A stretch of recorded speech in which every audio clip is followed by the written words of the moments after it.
आप लोग चिराग पासवान को हमेशा कहते हैं कि बम समझते हैं, बम समझिए। वो फुसफुसिया पटाखा है, पटाखा काम नहीं आएगा। और कुढ़नी का जो चुनाव हो रहा है वह चुनाव हम पहले भी आपको कह चुके हैं कि किसी चुनाव को ना हम लोग हल्का में लेते हैं ना हल्का में लेकर के चलते हैं। चिराग पासवान को कोई भारतीय जनता पार्टी का चाहे एनडीए के नेशनल लीडर से बात नहीं हुआ है। ये झूठ बोलते हैं, झूठ के सहारा पर लेकर के राजनीति में अपना मार्केटिंग कर रहे हैं।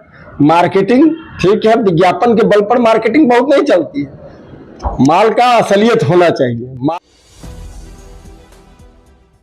नमस्कार, आप देख रहे हैं 4 PM और मैं हूं अभिषेक मिश्रा।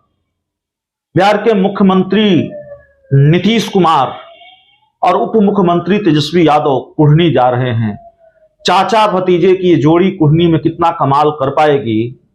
और दूसरी तरफ एनडीए में भी एक चाचा भतीजे की जोड़ी है, थोड़ी तलखी है, या यूं कहें कि थोड़ी तलखी अभी बाकी है, दूरियां मिट रही हैं। दोनों चाचा भतीजे बीजेपी के लिए बैटिंग कर रहे हैं, पशुपति पारस और चिराग पासवान। कुढ़नी में कौन चाचा भतीजे की जोड़ी किस पर कितना भारी पड़ेगी, इसको समझने की कोशिश भी हम करेंगे। जाहिर है, जब कुढ़नी का एक एक गणित हम समझने की कोशिश कर रहे हैं। हमारे साथ राष्ट्रीय लोक जनशक्ति पार्टी यानी कि चिराग पासवान के चाचा पशुपति कुमार पारस की पार्टी के प्रदेश प्रधान महासचिव केशव सिंह हैं। केशव जी, मुख्यमंत्री नीतीश कुमार गोपालगंज नहीं गए, मोकामा नहीं गए, अब कुढ़नी जा रहे हैं और तेजस्वी यादव को लेकर जा रहे हैं। ये चाचा भतीजे की जोड़ी है, आप चाचा भतीजों की जोड़ी पर कितना भारी पड़ेगी? देखिए, ये चाचा भतीजा का जोड़ी नहीं है। इस चीज को हम सबसे पहले खंडन करते हैं। लोक जनशक्ति पार्टी का ही वास्तविक रूप है राष्ट्रीय लोक जनशक्ति पार्टी। आप लोग चिराग पासवान को हमेशा कहते हैं कि बम समझते हैं, बम समझिए। वो फुसफुसिया पटाखा है, पटाखा काम नहीं आएगा।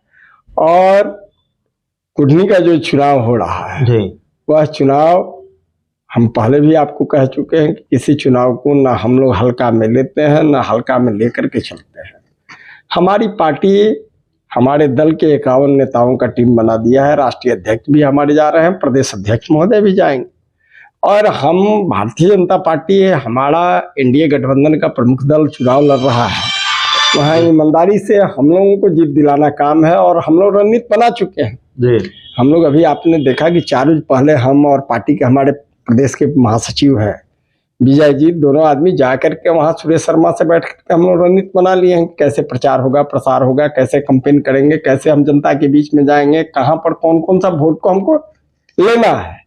और निश्चित रूप से हम जीतेंगे और जीत दिलाने के और अग्रसर है और इस पर काम कर रहे हैं। तो एक चाचा भतीजे तो बिल्कुल एक्टिव है ना, नीतीश कुमार तेजस्वी यादव कुढ़नी जा रहे हैं। अच्छा, नीतीश कुमार जिस चाचा का आप लोग बात कर रहे हैं, नीतीश कुमार का वजूद क्या रह गया है? आपने देखा कि एनडीए गठबंधन के साथ भारतीय जनता पार्टी के साथ मिलकर के मोकामा में चुनाव लड़े, कितना वोट आया था? 42,000। इस बार भारतीय जनता पार्टी से वो अलग हो गए, 63,000 वोट आया।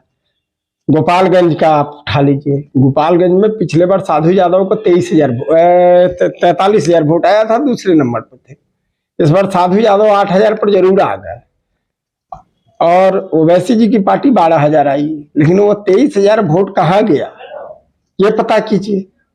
मोकामा गोपालगंज याद दिला रहे हैं, पटना छात्र संघ चुनाव का जो रिजल्ट आया है वो याद दिला रहे हैं। जेडीयू की सेंट्रल पैनल में 5 में से 4 सीटों पर जीत हो गई। ठीक बात है, छात्र का बउआ का चुनाव है। किसका बेटा लड़ा? नरेंद्र सिंह माफिया का बेटा लड़ा।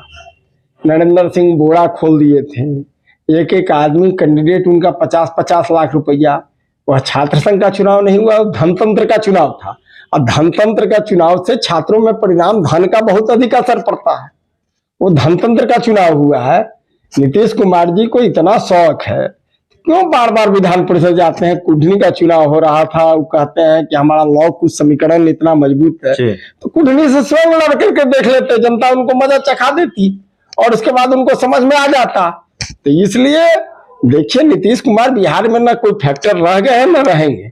नीतीश कुमार जी का अंतिम गिनती स्टार्ट हो गया है, नीतीश जी का तुरंत अंत होने वाला है। नहीं केशव जी, इंटरव्यू की शुरुआत में आपने कहा कि चिराग पासवान को आप लोग बम समझते हैं, वो फुसफुसिया पटाखा है। अब लगता नहीं कि तलखी घट रही है, लेकिन बड़ा शोर है कि चाचा भतीजा एक साथ आ जाएंगे। बीजेपी इस कोशिश में लगी हुई है, लेकिन आप उन तमाम कयासों को खारिज कर देते हैं। एक नया बम फोड़ देते हैं, आप कहते हैं चिराग पासवान फुसफुसिया पटाखा है। अच्छा, पहले आपको हम जितना आज तक हमसे आपका बात हुआ है चाहे इंटरव्यू हुआ है, हम कहीं न झूठ बोलते हैं न झूठ का कहीं सहारा लेते हैं। जो बोलते हैं वो सही होता है जी। हम आपको आज भी कह रहे हैं, बार बार कहते हैं कि रालोसपा लोजपा का कहीं विलय का सवाल नहीं है जी। रहा बात कि चिराग पासवान का, तो चिराग पासवान का बार बार हम दिखाए हैं कि क्या उनकी औकात है राजनीति। देखिए, भीड़ जुट जाना बहुत अधिक है, कोई मायने नहीं रखता है। लोकतंत्र में सुनने के लिए देखने के लिए हीरो के नाम पर 50 तरह की बात होती है, 50 तरह की अफवाह है, उसमें लोग जुट जाते हैं। बीजेपी बड़ी भाव दे रही है ना? कुछ भाव नहीं दे रही है। आप लोग तो मंत्री बना रहे थे, शपथ कर रहे थे, अभी कहाँ कैबिनेट का विस्तार हुआ है? अरे हम तो आपको मैं कह दिया हूं कि गाछे कटहर ऊँटे तेल वाला कहावत हो जाएगा। न कहीं मंत्री बनने जा रहे हैं, कुछ नहीं होने जा रहे हैं, रोज चला रहे हैं। संजय जायसवाल जी का बयान भी तो आ गया उन्हीं के संदर्भ में। क्या बयान दी कि भारतीय जनता पार्टी 35 सीट पर लड़ेगी। ये तो सीट भी तालमेल के लिए फाइनल कर रहे हैं कि हमको सीट फाइनल कर दी। कुछ नहीं होने वाला है। चिराग पासवान को कोई भारतीय जनता पार्टी का चाहे एनडीए के नेशनल लीडर से बात नहीं हुआ है। ये झूठ बोलते हैं, झूठ के सहारा पर लेकर के राजनीति में अपना मार्केटिंग कर रहे हैं। मार्केटिंग ठीक है, विज्ञापन के बल पर मार्केटिंग बहुत नहीं चलती है। माल का असलियत होना चाहिए, माल में असलियत कुछ नहीं है, टोटल खोट है, या माल बिकने वाला नहीं है। एक आखिरी सवाल आपसे पूछ लेते हैं। तेजस्वी यादव भी बड़े एक्टिव हैं, आज मुलाकात होनी है, या हो सकता है जब हमारे दर्शक ये वीडियो देख रहे हों तब तक आदित्य ठाकरे, उद्धव ठाकरे के बेटे हैं, उनसे मुलाकात तेजस्वी यादव की हो गई हो। इस मुलाकात को महागठबंधन बड़ा अहम माना जा रहा है, मान रहा है। देखिए, माने इन लोगों का सारा योजना नरेंद्र मोदी जी के सामने टाइम फीस होगा। आपने देखा कि देवेगौड़ा जी से जाकर के मिले थे लोग, मुलायम सिंह यादव के बेटा से मिले लोग, मुलायम सिंह के पर भी डोरा डाले, जनता दल परिवार का एकाकी बात किए। ये तमाम चीज इन लोग, देखिए जितने रिजेक्टेड गुड्स हैं, तो रिजेक्टेड गुड को एक जगह जुटाइएगा तो क्या होगा, कूड़ादान बनेगा, कोई वो शोकेस नहीं बनेगा, बहुत बड़ा चीज नहीं बनेगा। तो ये तमाम लोग देश के राजनीति से रिजेक्टेड चीज है, रिजेक्टेड वस्तु कह लीजिए। वो महाराष्ट्र की जनता, महाराष्ट्र के लोग बेमेल गठबंधन किए थे, कैसे खारिज किया। यहाँ पर तेजस्वी यादव कैसे रोज नैतिकता के पाठ और पलटू चाचा कहते थे, आज वही पलटू चाचा के साथ सल्टू बने हुए हैं। ये तमाम रिजेक्टेड लोगों का जमवाड़ा हुआ है, और ये रिजेक्टेड गुड कब्र खाना में रहेगा, बदबू देगा, और इसको जनता उठा करके फेंकने का काम करेगी या कहीं सजाने का सवाल। चलिए, कुढ़नी में चिराग माफ कीजिएगा, नीतीश और तेजस्वी की जोड़ी, यानी कि चाचा भतीजे की जोड़ी कमाल की तैयारी में है। दोनों जा रहे हैं कुढ़नी। दूसरी तरफ जो दूसरे चाचा भतीजे हैं उनकी जोड़ी जमती हुई नजर नहीं आ रही है। केशव सिंह जी, जो रालोजपा के प्रदेश प्रधान महासचिव है, चिराग पासवान को फुसफुसिया पटाखा बता रहे हैं, और तमाम दूसरे सवालों पर भी बातचीत। तो फिलहाल इस इंटरव्यू में इतना ही। बहुत बहुत धन्यवाद।